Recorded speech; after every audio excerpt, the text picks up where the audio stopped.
a quitté prématurément l'entraînement. Manu, bonsoir à tous. Effectivement, on peut ne plus utiliser le conditionnel. L'attaquant Ballon d'Or du Real a quitté prématurément effectivement cette séance d'entraînement qui était la première pour lui avec l'ensemble de ses coéquipiers. Vrai coup dur pour l'équipe de France, on le saura plus tard car pour l'instant l'heure n'est pas au bilan médical opéré par le docteur Franck Le Gall, le docteur de l'équipe de France. Il y a eu 3 temps dans cet après-midi de football ici à Doha pour l'équipe de France.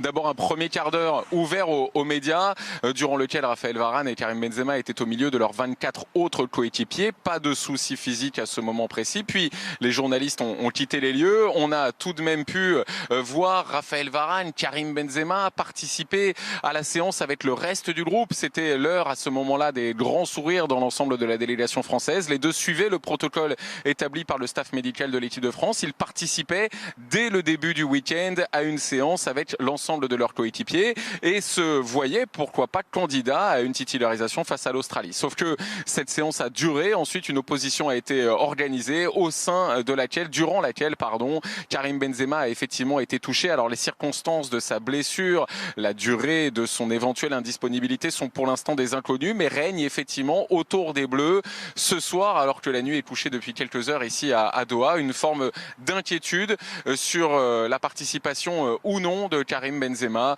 au premier match déjà de cette Coupe du Monde et pourquoi pas à la suite de cette compétition. Clément, je m'en remets à votre expérience. Ça fait plusieurs années désormais que vous suivez l'équipe de France. Peut-on s'attendre à avoir des nouvelles rassurantes, on l'espère, rapidement? Comment va procéder précisément le staff de l'équipe de France ?